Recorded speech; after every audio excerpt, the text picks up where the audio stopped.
Mic check, 1 2 1 2. Can we get serious now? One thing that did happen during the 60s was some music of an unusual or experimental nature did get recorded and did get released.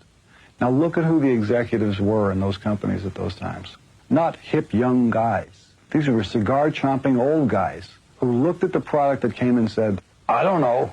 Who knows what it is? Record it, stick it out. If it sells, all right. We were better off with those guys than we are now with the supposedly hip young executives who are making the decisions of what people should see and hear in the marketplace.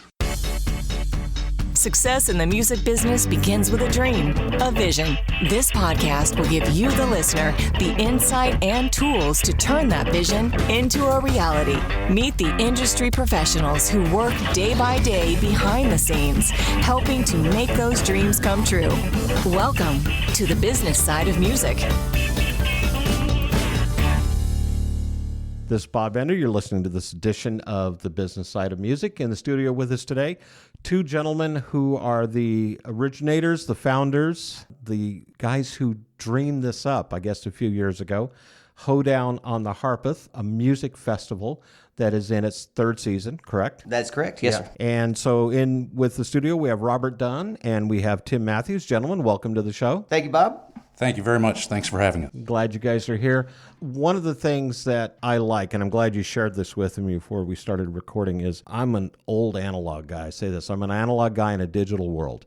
And I think a lot of times that the music that is out there today doesn't really reflect the true music that can be. And I think a lot of times we forget what country music is all about or what Americana is all about. I think there's some great artists. And you guys are really trying to keep that alive, introduce it to, I guess, a new generation? That's it in a nutshell. This is a touchy subject coming from Nashville. We don't want to say anything bad about any type of music, but a lot of the music coming out of the business here now maybe doesn't have a whole lot to do with what made Music City in the first place. Right. And we just feel like there's room for it too. There is still a market for it out there. There's still plenty of people that love the classic sounds. And it's not just a sleeping dinosaur. There's new talent coming out every day in this field. It's just not getting the attention as some of the other popular musics. I think we've seen it, with artists like Sturgill Simpson, for example, who really didn't have any radio play to begin with, but had a huge following and wound up being very successful on his own without traditional radio behind him. I think the opportunity is there for other artists. And we're going to go down the list because you have quite a roster that's going to be performing, and I will talk about that. And we're actually going to play some of their material on the show so people can get a little flavor and taste of what's going on. But let's talk about, why did you guys start this festival? Well, it's basically... Well, that's a long story, I'll tell you. We got time. That's okay. We got plenty of tape, as we say in the business. That's right. There you go. Years ago, I ventured into the Station Inn, the world-famous Station Inn down in Nashville, Tennessee, in the Gulch area. Before the Gulch was the Gulch. Oh, yeah. It was a lonely little building, and you made sure and locked your doors, and you heard your way in the door. And you traveled in pairs. That's right. Yeah. Just really fell in love with the scene there, the music. Honestly, for me, it stems from Jerry Garcia and the Grateful Dead. One of my good friends, Dave Startup, made me stick my head in his vehicle one day and said, listen to this. And it was a great bluegrass tune. And he's like, who's playing banjo? I was like, I don't know, Dave. I don't know anything about it. Well, that's Jerry Garcia. And that just kindled a fire in my, if you will. And from then, I really fell in love with bluegrass, to the long and the short of it. And then every Tuesday night, I was going to the Station Inn to see the Sidemen. Was a band that was made up of sidemen that played with all the greats. Touring with all the artists out on the road or in the studio, etc. Right, yeah. and all the artists is a very broad term. It was artists of like Jim and Jesse, the Osborne brothers, and 2 or 3 of those guys were Bill Monroe boys that played with Bill back in the day. I mean, so it was a really great caliber of pickers that were there. As I've said before, I've never been scared of a backstage door, so I just walked right in and made friends with all these guys, and before you know it, I was having picking parties at my house, and this April will actually be the 20th anniversary of the spring picking that I have at my house. But to get back to that's kind of like the backstory, if you will, but to get to the point is I really just could not stand by any longer living in Nashville, Tennessee, being a Tennessee native, growing up listening to 6:50 a.m. as a child. Right. And the changes and developments in the country music industry were not going in the old traditional way. They were going in this newfound way that, appeals to a lot of folks for sure. But it was kind of a... But it kind of left the traditional country almost in the dust. Correct. Yeah. And it's a legacy that we didn't want to see. Tim and I both, we had many conversations about it, and it just was not something we wanted to let go.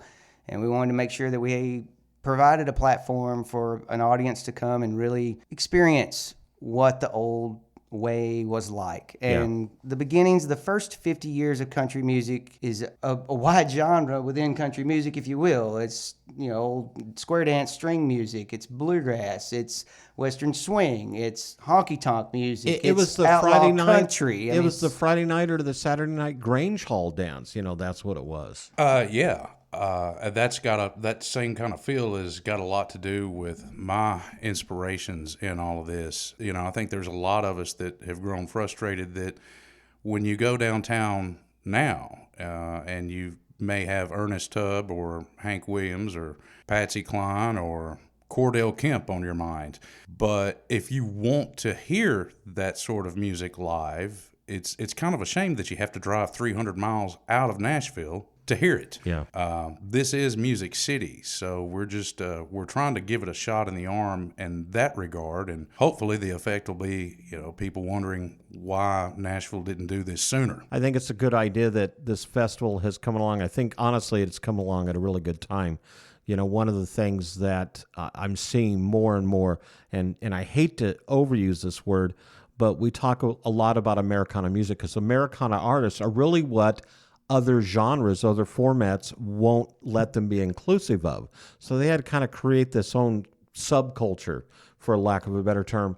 And I think that it's a great way to be introduced to new artists. Now, I think what you guys are doing here, when I look at this roster of who's going to be performing over the 2 days, you've got some names I recognize, the Traveling McCourys and Peter Rowan, Robbie Folks, but then you have some other acts that are going to be performing that are just kind of being discovered or up and coming at this point. Yeah, for sure. And even with that, they're just great people, great pickers that live in Nashville and have found like-minded boys and girls to play along with, if you will. Like, for example, 50 Shades of Hay. Which, by the way, what a great name. I love that. Hit a home run on that one, right? Yeah.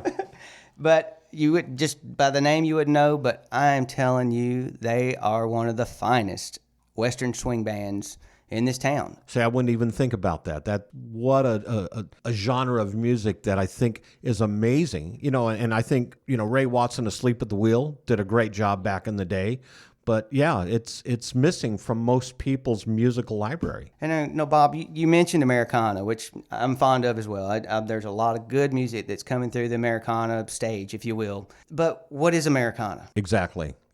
Americana is blues, and there's some jazz mixed in there for sure. But if you look at the grand scheme of, there's so many different avenues of Americana, but a lot of it is developed around classic country music. Those first 50 years, bluegrass, to outlaw country. And I already said it, everything in between. Yeah. That's the nuts and bolts of Americana. That's, as my wife likes to say, that's the ham on the ham sandwich. That's a good analogy. When we come back, we definitely want to start talking about how the festival got put together and what people can expect when they go out there, because I know that a couple of things I talked about, you're going to have, obviously it's family oriented. You're going to have music workshops for young musicians at this event. And then I understand people can just kind of park at a tree and bring their own either guitars or fiddles or whatever and just kind of jam with each other. Actually, we encourage that. We even take $5 off the gate for a stringed instrument. Whereas most festivals and things of this nature, they kind of frown when they see you walking up towards the gate with a guitar, and we're the spectrum opposite. We encourage it. We have a lot of good, official artists and entertainers, but the music doesn't stop there. It's very inclusive. After we unplug the stages at night, the picking circles around the campfires and down by the creek. They keep going until well into the night. This sounds like something right out of Hollywood, if you ask me. I think it's great. You'd be surprised at who you might meet around one of those fires, too. That's true. That's true. It's a good scene that we're going there, and I don't think anybody's doing anything quite like that. Well, when we come back, we're going to talk about that quite a bit more. I think, you guys are definitely onto something, and we're just going to dig a little deeper here. So in the studio with us today, Robert Dunn, Tim Matthews, the founders, creators, promoters of Hoedown on the Harpeth, which is an annual music festival that really sounds like it just covers what, if you're a traditionalist when it comes to country music, or Americana, whatever you want to call it, this is the home to be. So we're going to talk a little bit more about the festival when we come on back. This is Bob Bender, and you're listening to this edition of The Business Side of Music. This is Jackie Jack White, and you're listening to The Business Side of Music. You're listening to The Business Side of Music. Hi, this is Chris from Sync Songwriter. If you've been trying to get your music into TV and film, but have no idea where to start, I'm launching my new 4-part video training workshop this week. It's completely free, and you're going to learn how to connect with the right people in licensing. Imagine being able to make a living from your music, build your reputation in the licensing industry, and be recognized as the great songwriter that you are. I've been an award-winning music producer for 20 years and have helped countless artists get their songs into TV and film.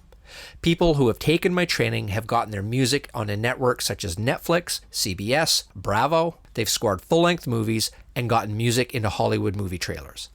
The workshop is going to be 4 hours of teaching and training examples, case studies, and even clips of interviews I've done with top music supervisors in the industry. Just go to syncsongwriter.com and sign up now to reserve your spot in the class. If you've dreamed of getting your songs into TV and film, this is going to show you how to do that step by step. So head over to syncsongwriter.com and sign up for the workshop now. I'll see you there. Hi, this is Vinny Rebus, the founder of Indie Connect. Our goal is to ensure that you have the knowledge, the tools, skills, resources, and connections that you need to develop a profitable and long-lasting career in music. One way we do this is through these Business Side of Music podcasts. I'd also like to invite you to check out Indie Connect magazine, our free multimedia online publication packed with practical interviews and advice from music industry experts. Go to www.indieconnectmag. That's www.indieconnectmag.com. Let us walk with you and guide you every step of your musical journey.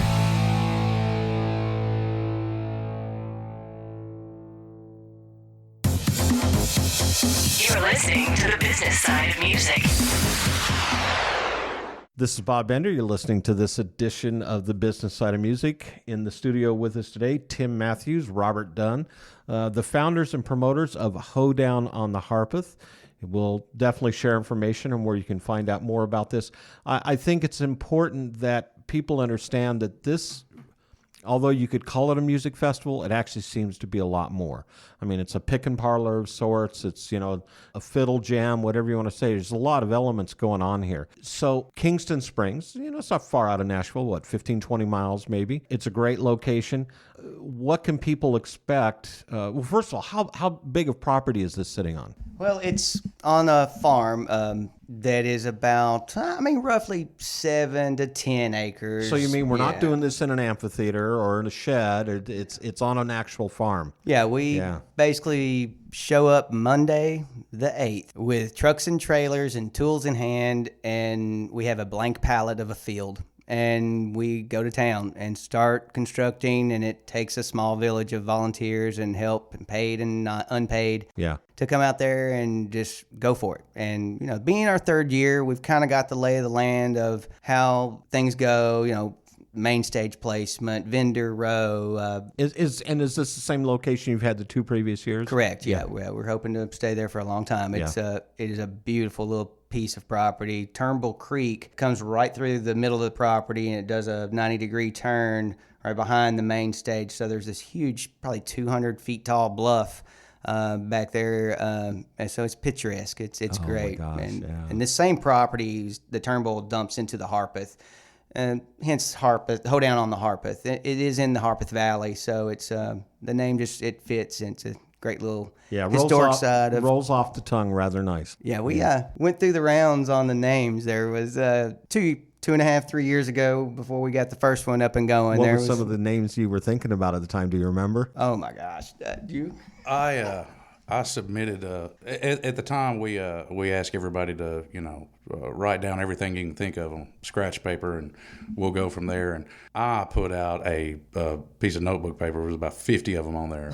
One of them, I was going for alliteration on a lot of them. Right. I wanted to be something that would hook, and the one that I liked just underneath for Hoedown on the Harpeth was the Founding Fathers Festival. Ooh. Because I was thinking about some of the, as a preservation effort, it's always the same. People get on the bandwagon right before something really good goes over the falls, whether it's music like this or dolphins. Right before something goes away, that's when everybody, and I just... Or jelly beans, Yeah. Or candy corn. So yeah, the Founding Fathers Festival was the one that I liked the most, besides the Hoedown on the Harpeth, and it was just a wink to people like Bob Wills and Pop Stoneman and Doc Watsons and some of these people that have been giving it to us for a long time. Here's a question I have for you that I just popped into my head, and we'll come back to what we were talking about. We're talking October 12th and 13th, so it's a Friday and a Saturday. What time does it actually start on Friday? The gates open at 12 noon on Friday, and 12 noon on Sunday is our window for the festival. Gotcha. Friday, people are getting off work. It's kind of a mellow beginning to the weekend, if you will. Give people time to get out there and get set up and get their campsites going. I mean, it's a 2-day camping. So you can camp on site. Oh, yeah. I mean, what's a festival if you can't camp there? I mean, come on. Talking about Woodstock. Come on, my generation. Yeah. So, yeah, we give everybody a little chance to just kind of get warmed up to the atmosphere, And by Friday at noon, we're pretty much set with our dance floor, our hay shed stage. Jesse's Hibiscus Lounge is all set up and ready. Jesse's Hibiscus Lounge. Well, Tootsie's Orchid Lounge was already taken, so we had to come up with a good name, That was Tim Matthews here. He found that one out there in space. Yeah. But, vendor row and the stage, everything's set up so they get to wander around. So 5 o'clock, this year on Friday, is when the main stage music begins. Kicks off. Right. Okay. And so people, when they show up, they can expect more than music. I mean, there's food that they can have. There's crafts going on. There's all types of different things to keep the entire family busy, right?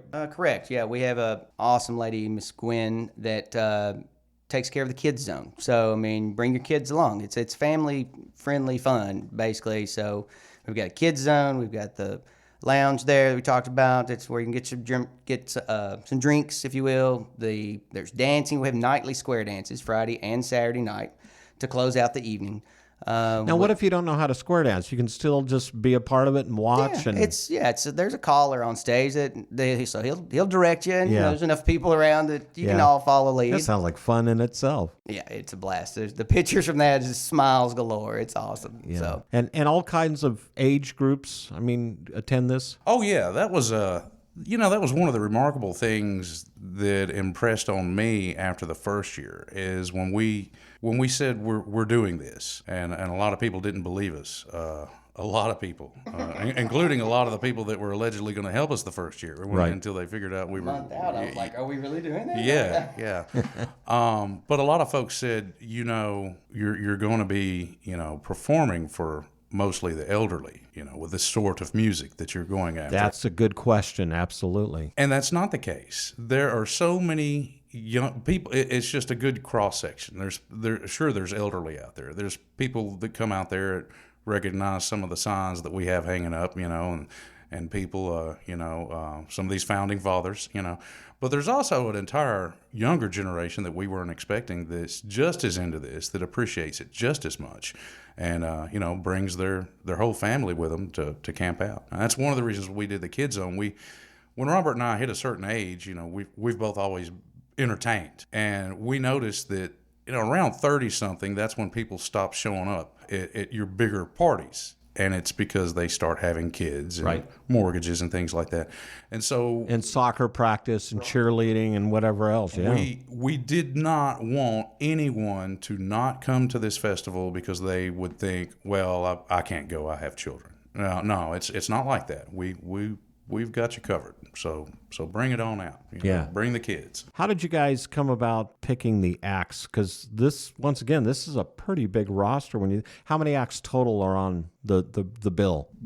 This year we have 10 total, including the 2 different bands that do the square dance on Friday and Saturday night. How'd you wind up picking these acts? I mean, there's a lot of talent out here. There is, and it's hard to pick from Nashville musicians especially. I think this particular year kind of goes back to a lot of the music I love and appreciate so much, hence the headliners, Peter Rowan and Traveling McCurry's. I've been friends with Ronnie and Rob McCurry they were in that Sidemen band I was mentioning back in the station inn. So, I mean, 25 years I've known these guys, and always been a fan of Peter Rowan. Adam Olmsted is on there. He's actually a Canadian guy coming down, and he is in the Canadian Country Music Hall of Fame, but he just kind of wandered into Nashville and came out to one of my picking parties, and actually came twice a year to Tennessee, and he would book his coming to Tennessee around coming to my parties, which was really very flattering, but awesome to have him around too. Were these parties kind of the precursor of Hoedown on the Harpeth? I mean,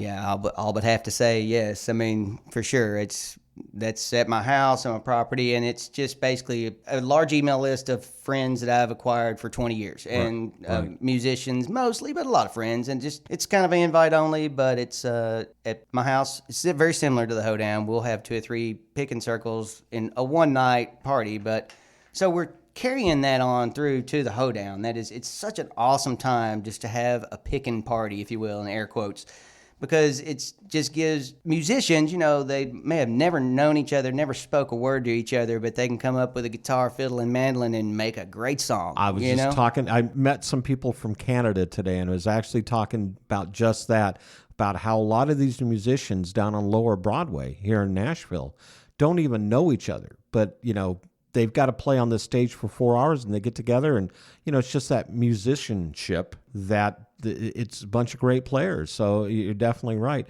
We're going to take a break, and as we do, as we fade out to commercial, I want to play a little bit of the Traveling McCourys here, and then when we come back, I think we'll probably play some Peter Rowan, so people have an idea of some of the music they can listen to here. Well, as we fade out here to our commercial for our sponsors, let's play a little bit of the Traveling McCourys here on this edition of The Business Side of Music.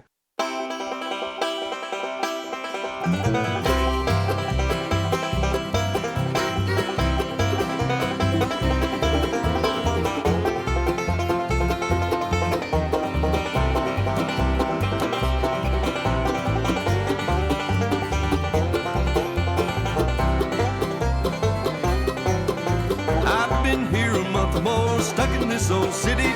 People that have to call it home, they're the ones I pity. Lord, I'm homesick, and the blues are the only songs I ever seem to pick. I'm going out and walk the streets till like blisters on my feet southbound.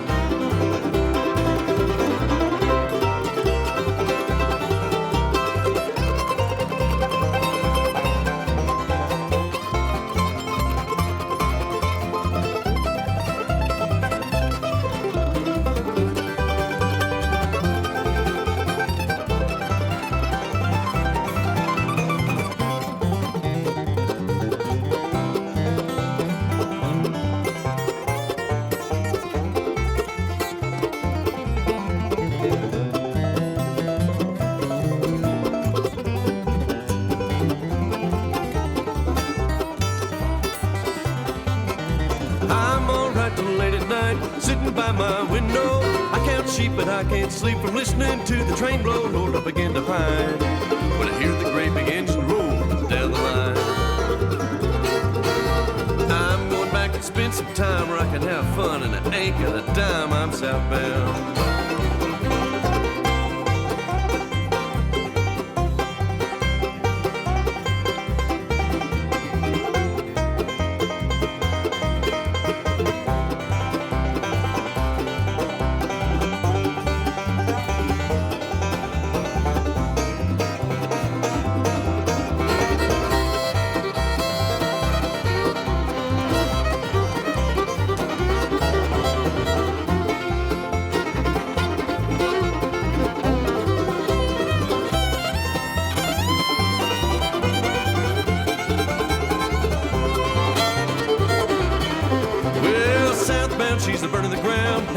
me, maybe. Sure, I'm glad I caught the strings. I want to see my baby, Lord, I'm lonesome. And I long to see those hills where I come from.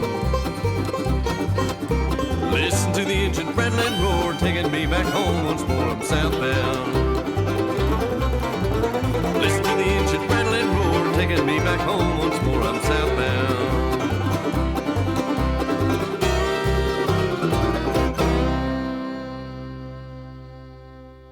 Hi, we're Rockland Road. And you're listening to The Business Side of Music with Bob Bender. You're listening to the business side of music. Wow, I just joined the Music Starts Here community. This is a truly hidden gem for anyone in the music business. Whether you live in Nashville or anywhere else in the world, Music Starts Here is like a GPS for your music career. This is the place to be if you want to get advice and direction from some seriously talented musical people who have been where you want to go. Music news, events, and a great big community with resources for artists, songwriters, musicians, studio and tech, along with music business advice from pros in the industry, all on one site? Make sure you get your free profile now. Go to www.musicstartshere.org. That's musicstartshere.org. You're listening to the business side of music.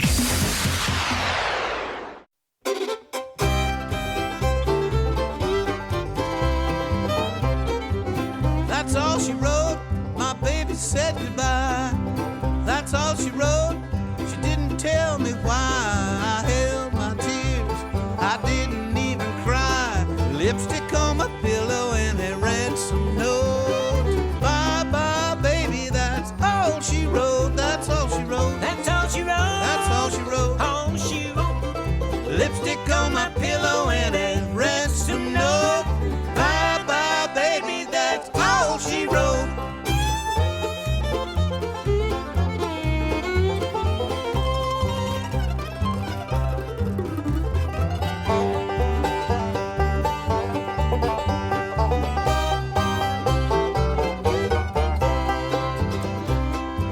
She pawned my heart, I can't pay the loan. She pawned my heart, my baby is gone. Thought I could live without you, honey, I was wrong. I'm sorry that we quarreled, sorry that we fight. I read your letter, didn't know you could write. That's all she wrote. That's all she wrote. That's all she wrote. All she wrote. Lipstick on my pillow and a ransom note. Bye bye, baby, that's all she wrote.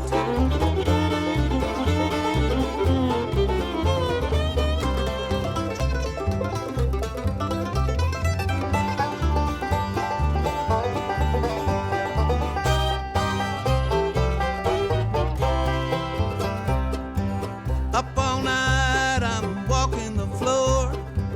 Up all night, waiting for a call. She took my Stetson in my Cadillac. Food from my table in a gunny sack. A mountain lion and a ringtail cat. That's all she wrote. That's all she wrote. Lipstick on my pillow and a ransom note. Bye bye, baby, that's all she wrote. That's all she wrote. That's all she wrote. That's all she wrote. All she wrote. Lipstick on my pillow and a ransom note. Bye bye, baby, that's all she wrote.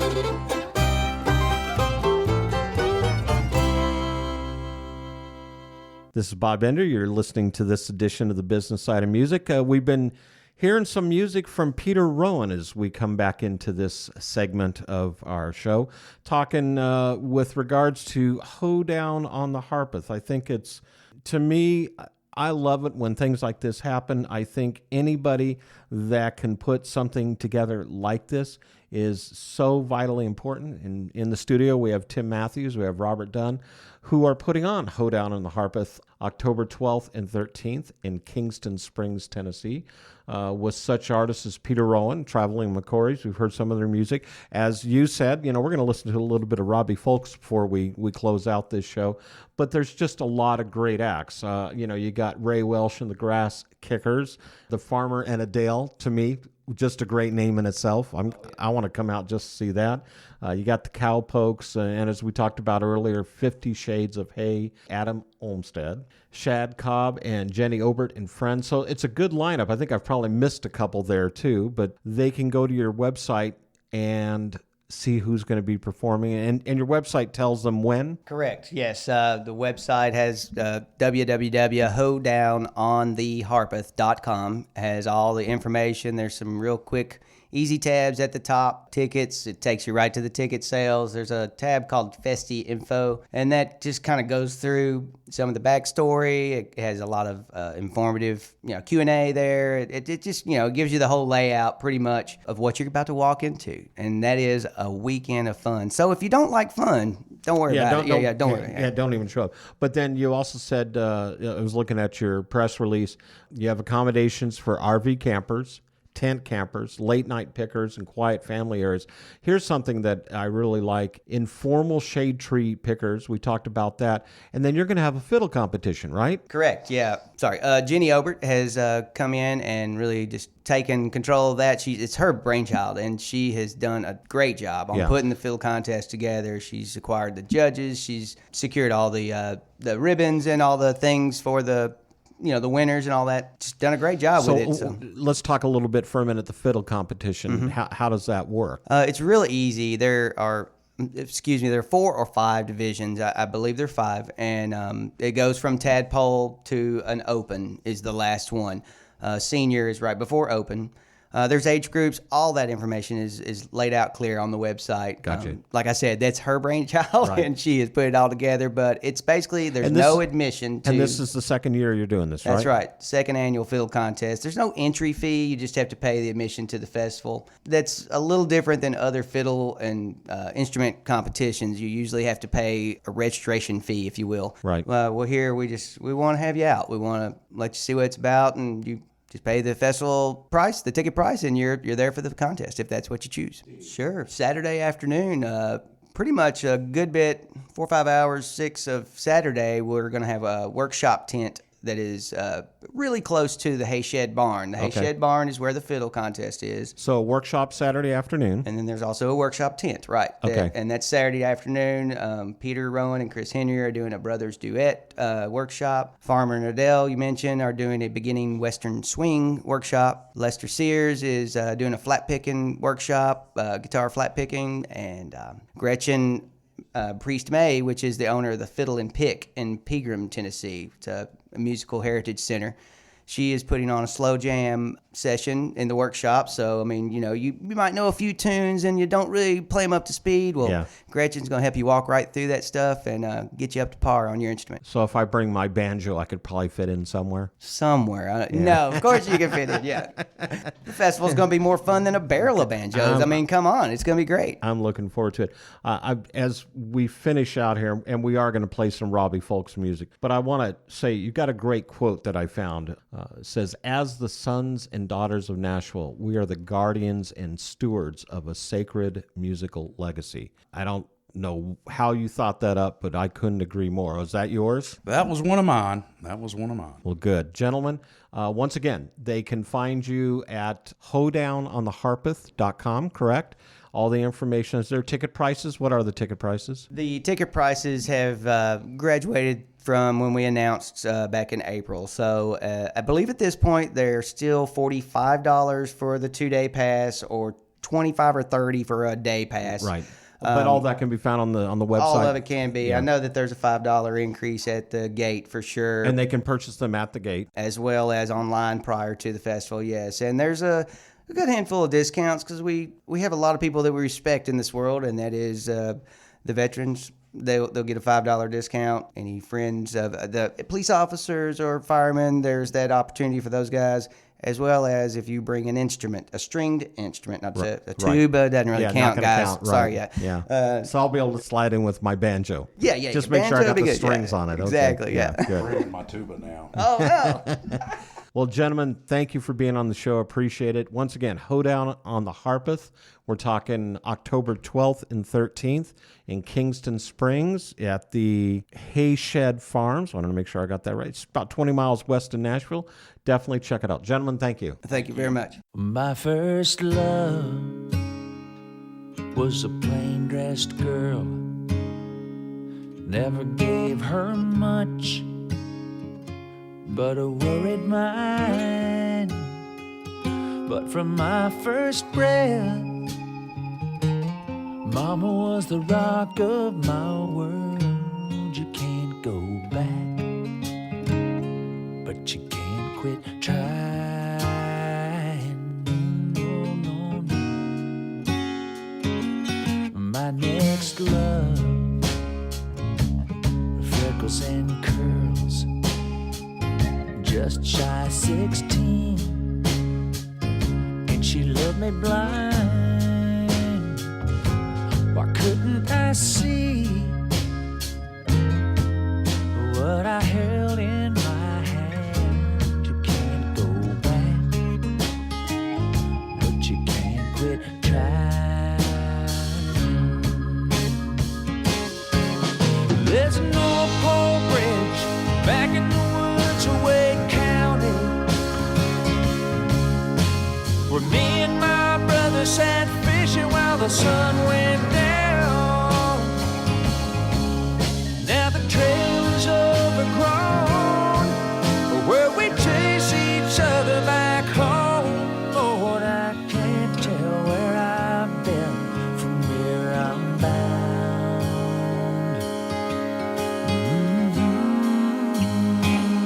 Oh, a child is made, a feather like dreams. A man's made up of all he's left behind. Isn't it a wonder what his heart won't let go? You can't go back, but you can't quit trying.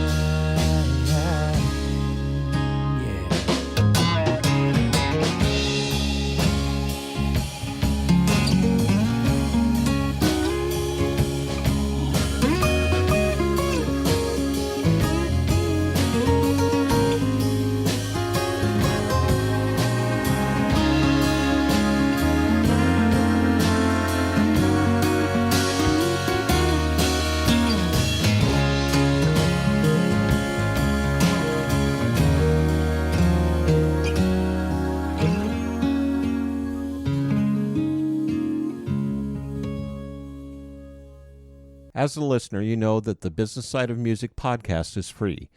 But in order to keep it running, consider becoming a patron of our show. You can do this by going to our Patreon page on our website, which is www.businesssideofmusic.com, and click on Support the Podcast button.